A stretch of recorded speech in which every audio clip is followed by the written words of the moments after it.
اور یہ کتاب 80 سالوں کا احوال، قصہ یا واقعہ بیان کرتی ہے۔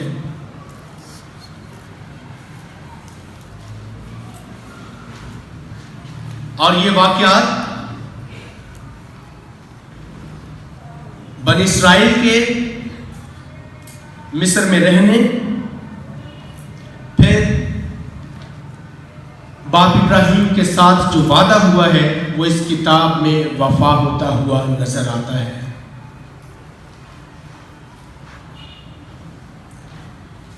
بنی اسرائیل جو اجنبی زمین پر غلام تھے، کیسے خدا نے معجزانہ طور پر انہیں رہائی بخشی، اور پھر یہ غلامی سے آزادی کے سفر کا سارا واقعہ جو ہے وہ اس کتاب میں درج ہے، مرقوم ہے، بیان کیا گیا ہے۔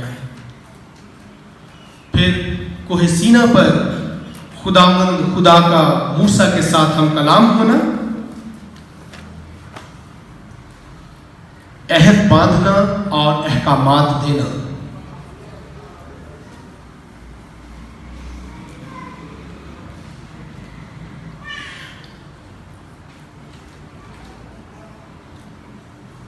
کتاب کو 3 حصوں میں تقسیم کیا گیا ہے۔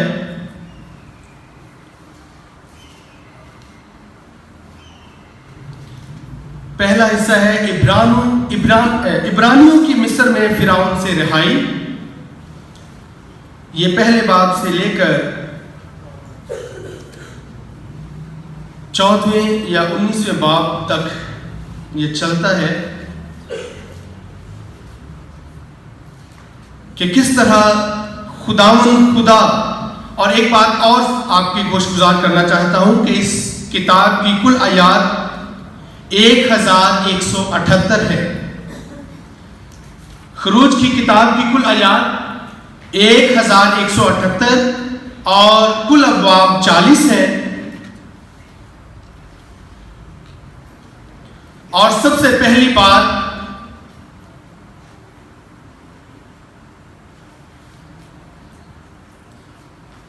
پہلا حصہ عبرانیوں کی مصر میں فرعون سے رہائی، پہلے باب سے لے کر 19ویں باب تک ہم ان تمام باتوں کا ذکر سنتے ہیں۔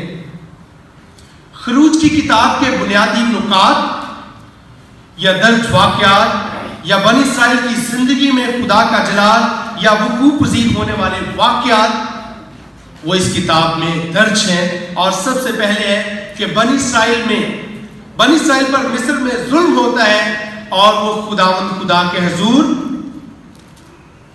گڑ گڑاتے ہیں۔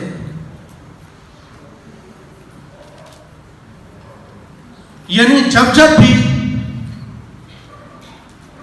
پہلی بات جو پہلے ہی باب میں یا پہلے حصے میں ہمیں دیکھنے کو ملتی ہے،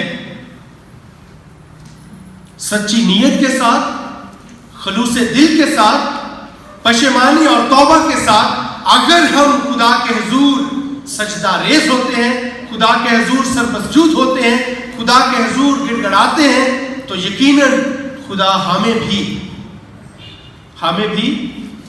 رہائی بخشتا ہے۔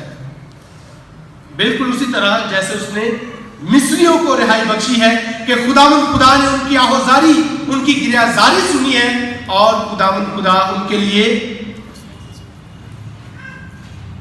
موسیٰ کو مقرر کرتا ہے۔ ہم دیکھتے ہیں پہلے باب اس کی پہلی سے دوسری آیت میں کہ قوم بنی اسرائیل جو ہے یا عبرانی جو ہے وہ مصریوں کے لیے خطرے کی علامت ہے، کیونکہ وہ تعداد میں بڑھتے جاتے تھے، اور جب تعداد میں بڑھتے جاتے تھے تو پھر فرعون کے لیے اور مصریوں کے لیے خطرہ لاحق ہو گیا کہ یہ یقیناً ایک نہ ایک دن ہمارے ملک پر قبضہ کر لیں گے۔ یہ خطرے کی علامت جو مصریوں کے لیے تھی، تو یقیناً جو بھی مقامی لوگ ہوں گے، کوئی مہاجر جائے گا تو مہاجر جب تعداد میں بڑھنا شروع ہوں گے تو پھر مقامی لوگوں کے لیے خطرات کی گھنٹیاں بجنے لگتی ہیں۔ یہی کچھ مصریوں کے ساتھ ہوا جب انہوں نے دیکھا کہ عبرانی تو تعداد میں بہت بڑھ رہے ہیں، تو پھر انہوں نے سوچا کہ ہمیں بھی کوئی لاہ عمل اختیار کرنا چاہیے کہ ہم ان سے کیسے جان چھڑا سکتے ہیں. اور پھر اسرائیل کی اولاد مصر میں ایک بڑی قوم بن گئی. خروج کی کتاب پہلے باب کی پہلی 7 آیات اور پھر فرعون کا پہلا حملہ، یعنی کہ ان کی تعداد بڑھنے کے بعد فرعون نے کیا لاہ عمل اختیار کیا. فرعون کا پہلا حملہ جو ہے جبری اور ظالمانہ مشقت کی صورت میں ہم دیکھتے ہیں کہ جتنا ذلیل و رسوا کیا جائے اتنا ہی کم ہے. اور فرعون کا پہلا حملہ جو ہے وہ پہلے باب کی 8ویں سے 14ویں آیت میں ہم دیکھتے ہیں. پھر فرعون کا دوسرا حملہ ہم دیکھتے ہیں کہ خروج کی کتاب کے پہلے باب کی 15 سے 22ویں آیت میں کہ جتنے بھی نر بچے تھے عبرانیوں کے ان کا قتل اس نے واجب قرار دے دیا تھا تاکہ نہ نسل آگے بڑھ سکے اور نہ یہ ہم سے تعداد میں زیادہ ہو سکے اور ہم ان کو دبا کر رکھیں. اور جہاں پر ظلم و تشدد حد سے زیادہ بڑھ جاتا ہے تو وہیں پر خدا کوئی نہ کوئی ایسا سامان مہیا کرتا ہے کہ دیکھنے والوں کی عقل دنگ رہ جاتی ہے، دیکھنے والے حیران رہ جاتے ہیں. خدا معجزانہ طور پر کوئی نہ کوئی ایسا کام سر انجام دیتا ہے. اور یہی کچھ ہوا جب نر بچوں کا قتل شروع ہوا تو پھر خداوند کے منصوبے جو ہیں وہ انسان کے منصوبوں سے کہیں بالا تر. اور وہیں پر جب نر بچوں کی قتل و غارت کا سلسلہ شروع ہوتا ہے تو وہیں پر موسیٰ کی پیدائش. خدا قوم بنی اسرائیل میں عبرانیوں میں موسیٰ کو بھیجتا ہے اور موسیٰ کی پیدائش کے بارے میں ہم پڑھتے ہیں خروج کی کتاب کے دوسرے باب کی پہلی 10 آیات میں. اور پھر وہ سارا واقعہ آپ جانتے ہیں کہ کس طرح اسے چھپا کر رکھا گیا، پھر دریا نیل میں بہا دیا گیا اور کیسے سارا کچھ کہ وہ فرعون کے محل تک جا پہنچا. اور ان تمام باتوں کا محرک، ان تمام کاموں کا محرک جو ہے وہ خود خدا کی ذات تھی. وہ اس لیے کہ وہ مصریوں کو یہ دکھانا چاہتا تھا کہ اگر تم ظلم و تشدد میں اس قدر بڑھ سکتے ہو، آگے جا سکتے ہو، تو یقیناً میں خدائے قادر مطلق ہوں، طاقت کا سرچشمہ اور منبع میں ہوں. اور مصریوں کو یہ دکھانا کہ تم مخلوق ہو اور خالق میں ہوں. اور وہیں پر موسیٰ کو بھیجا اور پھر یقیناً بے شک موسیٰ کی پرورش بڑے ناز و نم سے پالا گیا، شہزادوں کی طرح پرورش ہوئی، تعلیم و تربیت ہوئی. اور وہیں پر کہیں نہ کہیں اس کے ذہن میں یہ بات بھی کھٹکتی ہوگی کہ میں کون ہوں، میرے والدین کون ہیں. اور اس کا کہیں نہ کہیں رابطہ جو ہے، تعلق جو ہے وہ اپنی قوم کے ساتھ استوار ہے. اور اس کا رابطہ یا تعلق عبرانیوں کے ساتھ یکسر یا مکمل طور پر ٹوٹا نہیں ہے. اس کا تعلق، اس کا رابطہ جو ہے وہ عبرانیوں کے ساتھ ہے.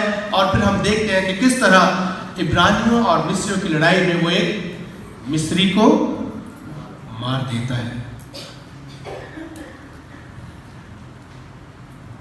اور یہاں پر ایک الہیاتی پہلو جو ہمیں دیکھنے کو ملتا ہے کہ بہت دفعہ ہم نکات اٹھاتے ہیں، نکتے اٹھاتے ہیں، نکتہ چینی یہ ہماری معاشرتی روایت ہے کہ ہم بات کے بنا رہ نہیں سکتے. یہاں پر ایک جو چیز یا بات، میں یہ نہیں، اس بات کو میں کیا کہنا ہے فروغ نہیں دے رہا، لیکن کہ انبیاء کرام سے، خدا کے بندوں سے بھی غلطیاں سرزد ہوتی ہیں. یہ کوئی چھوٹا فعل نہیں ہے. کہ موسیٰ اپنے عبرانی بھائی کو بچاتے بچاتے اس نے، حالانکہ اس کا ارادہ قتل کا نہیں تھا، لیکن اس سے قتل سرزد ہو جاتا ہے۔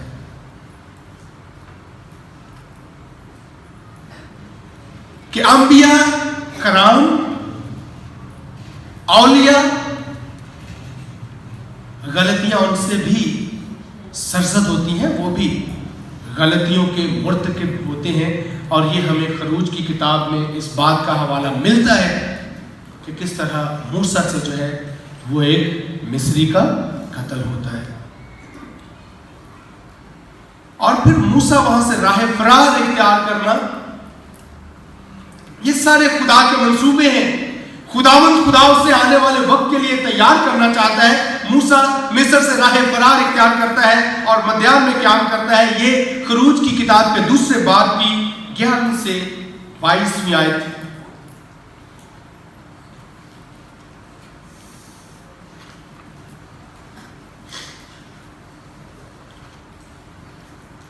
خدا کا موسیٰ کو حکم دینا۔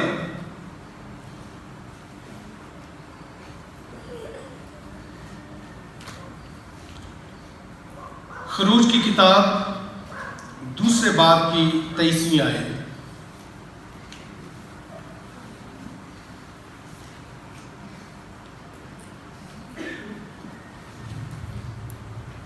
خروج کی کتاب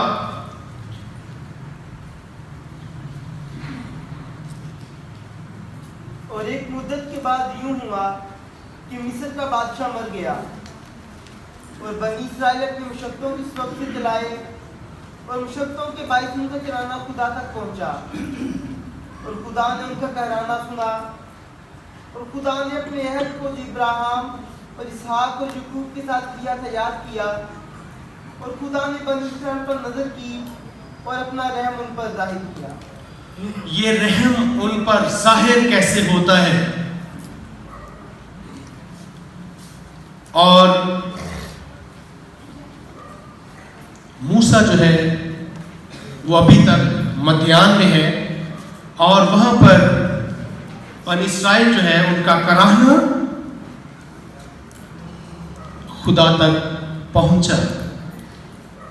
میں نے پہلے یہ بات عرض کی تھی کہ جب ظلم و تشدد حد سے بڑھتا ہے تو وہیں پر خدا کوئی نہ کوئی بندوبست ضرور کرتا ہے۔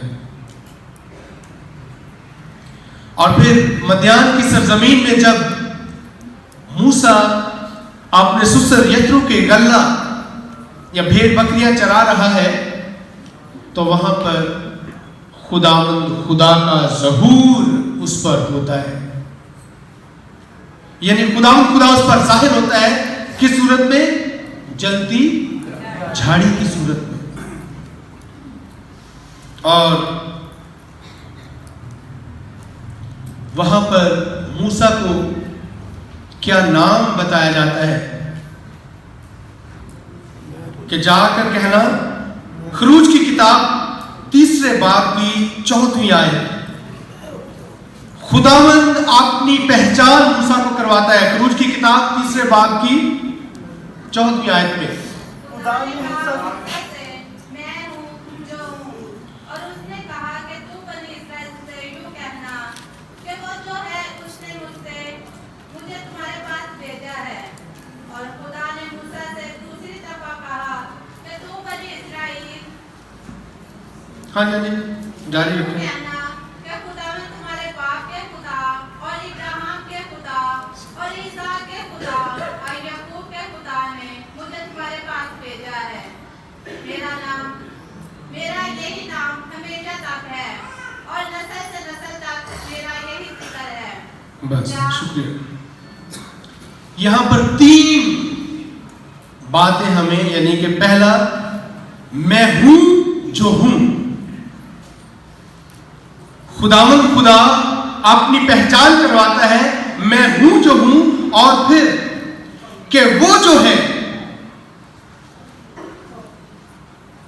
پہلے بالواسطہ جو ہے اپنی طرف خدا نے کہ میں ہوں جو ہوں، اور پھر بلا واسطہ کہ وہ جو ہے اور تیسری بات کہ ان کے آباء و اجداد کے نام، بنی اسرائیل کے آباء و اجداد کے نام ہیں کہ خداوند تمہارے باپ کے خدا اور ابراہیم کے خدا اور اسحاق کے خدا اور یعقوب کے خدا نے مجھے تمہارے پاس بھیجا ہے. یعنی 3 مختلف طریقوں سے خداوند خدا نے اپنی پہچان موسیٰ کو کروائی ہے. پہلے بالواسطہ، دوسرا بلا واسطہ، اور پھر کہ اگر وہ پھر بھی نہ مانے تو میں کون ہوں؟ میں تمہارے باپ دادا کا خدا ابراہیم، یعقوب، اسحاق اور یعقوب، وہ سب کہ کم از کم وہ اس طریقے سے تو پہچان لیں گے کہ ہاں یہ بندہ. کیونکہ جب موسیٰ سے ایک مصری قتل ہوا تو پھر 2 عبرانی آپس میں جھگڑ رہے تھے، تو اس نے چھڑوانے کی کوشش کی، جس وجہ سے موسیٰ مصر چھوڑ کر بھاگا. اس نے کہا کل تو نے ایک مصری کو مارا ہے، آج تو ہمیں بھی قتل کرنا چاہتا ہے. تو عبرانیوں کے ذہن میں بھی ایک ڈر بیٹھ گیا تھا کہ در حقیقت اس کی پرورش فرعون کے محل میں ہوئی ہے، یہ ہمارے ساتھ شاید ابھی اس کا ہمارے ساتھ کوئی حصہ نہیں ہے، یہ در حقیقت وہ فرعون کا بندہ ہے. تو موسیٰ بھی جانے سے ڈرتا تھا، لیکن خدا اسے کہتا ہے کہ تو ڈر نہ، بلکہ پہلی دفعہ یہ بتانا اور اس کے بعد وہ جو ہے، اور پھر تیسری دفعہ ان کے آباء و اجداد کی بات یا ذکر جو ہے وہ خدا کرتا ہے. اور پھر خدا کے پہاڑ پر موسیٰ کی بلاہٹ، پھر موسیٰ کی مصر میں واپسی ہوتی ہے، اور پھر موسیٰ آ کر اپنے بڑے بھائی ہارون اور معزز بزرگان سے ملتا ہے اور اس کی ابتدائی قبولیت خروج کی کتاب کے 4 باب کی 27ویں سے 31ویں آیت میں.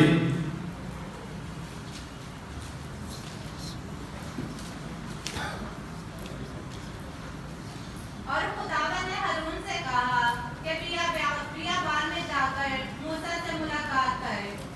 تو وہ گیا اور خدا کے پہاڑ پر اسے ملا اور اسے چوما. اور موسیٰ نے خدا کا سارا کلام جس کے ساتھ اس نے اسے بھیجا اور سب معجزات جن کا اس نے حکم دیا تھا ہارون سے بیان کیے. تب موسیٰ اور ہارون گئے اور بنی اسرائیل کے سب بزرگوں کو جمع کیا، اور ہارون نے ساری باتیں جو خداوند نے موسیٰ سے کہی تھی انہیں بتائی اور لوگوں کی آنکھوں کے سامنے معجزات کیے. تب لوگ ایمان لائے، اور جب سنا کہ خداوند نے بنی اسرائیل کی خبر لی اور ان کے مصیبت پر نظر کی، تو وہ زمین پر گرے اور سجدہ کیا. تو یہاں پر موسیٰ کی مصر میں واپسی اور پھر لوگوں کے ساتھ، اور خاص طور پر ہارون جو اس کا بھائی تھا اس کے ساتھ ملاقات، اور ملاقات کے دوران کہ کس طرح خدا نے اسے یہ مشن، یہ مقصد، یہ منصب سونپا ہے کہ وہ قوم بنی اسرائیل کی رہائی کا سبب بنے. مجھے ابھی 5 منٹ کی بریک کے لیے کہا گیا، تو بریک کے بعد دوبارہ ہم یہیں سے سلسلہ جوڑیں گے. شکریہ.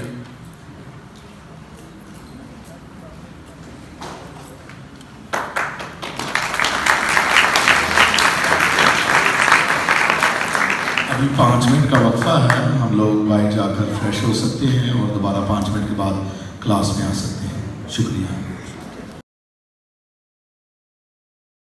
مہربانی کر کے تمام جو شرکا ہیں وہ کلاس کے لیے واپس آ جائیں. جی خان صاحب.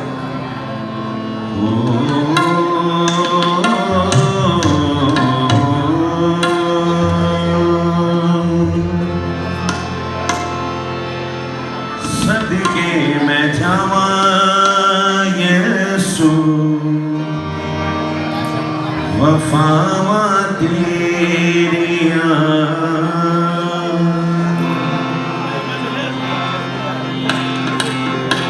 صدقے میں جاواں یسو، وفاواں تیریاں، صدقے میں جاواں یسو، وفاواں تیریاں، ماپیاں نو لبڑ نگاواں تیریاں، صدقے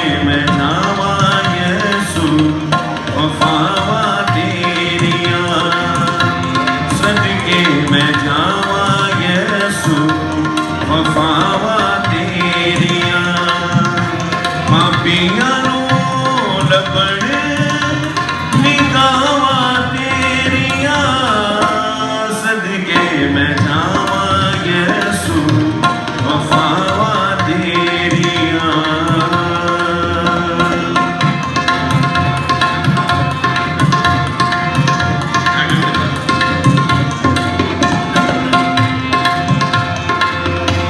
ਸਾਡੇ ਗੁਨਾਹਗਾਰਾਂ ਦਾ ਕਫਾਰਾ ਯਿਸੂ ਨਾਸਰੀ ਸਾਡੇ ਗੁਨਾਹਗਾਰਾਂ ਦਾ ਕਫਾਰਾ ਯਿਸੂ ਨਾਸਰੀ ਡੁੱਬਦੇ ਹੋਇਆਂ ਦਾ ਸਹਾਰਾ ਯਿਸੂ ਨਾਸਰੀ ਜੰਨਤਾਂ ਨੂੰ ਜਾਂਦੀਆਂ ਨੇ ਰਾਵਾਂ ਤੇਰੀਆਂ ਸਦਕੇ ਮੈਂ ਜਾਵਾਂ ਯਿਸੂ ਵਫਾਵਾਂ ਤੇਰੀਆਂ ਸਦਕੇ ਮੈਂ ਜਾਵਾਂ ਯਿਸੂ ਵਫਾਵਾਂ ਤੇਰੀਆਂ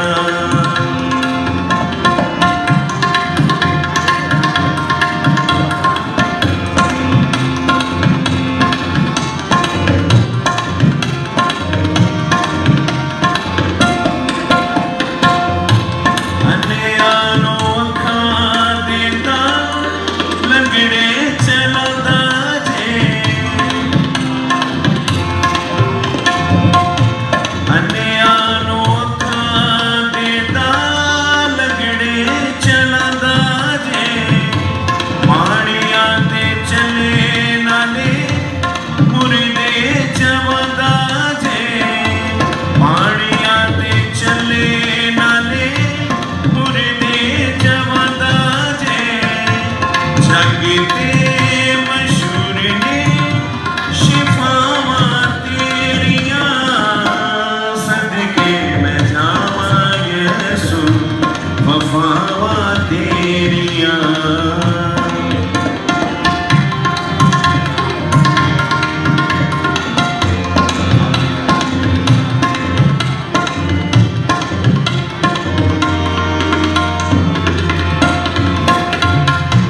ਧੱਕੇ ਮਾਰਦੇ ਆ ਜੋ ਸਭ ਯਿਸੂ ਹੈ ਪੁਕਾਰਦਾ ਧੱਕੇ ਮਾਰਦੇ ਆ ਜੋ ਸਭ ਯਿਸੂ ਹੈ ਪੁਕਾਰਦਾ ਜ਼ਿੰਦਗੀ ਦੇ ਬੋਝ ਸਾਡੇ ਯਿਸੂ ਹੈ ਉਤਾਰਦਾ ਹਰ ਵੇਲੇ ਖੁੱਲੀਆਂ ਨੇ ਬਾਵਾਂ ਤੇਰੀਆਂ ਸਦਕੇ ਮੈਂ ਜਾਵਾਂ ਯਿਸੂ ਵਫਾਵਾਂ ਤੇਰੀਆਂ ਪਾਪੀਆਂ ਨੂੰ ਲੱਭਣ ਨਿਗਾਹਾਂ ਤੇਰੀਆਂ ਸਦਕੇ ਮੈਂ ਜਾਵਾਂ ਯਿਸੂ ਵਫਾਵਾਂ ਤੇਰੀਆਂ ਸਦਕੇ ਮੈਂ ਜਾਵਾਂ ਯਿਸੂ ਵਫਾਵਾਂ ਤੇਰੀਆਂ ਸਦਕੇ ਮੈਂ ਜਾਵਾਂ ਯਿਸੂ ਵਫਾਵਾਂ ਤੇਰੀਆਂ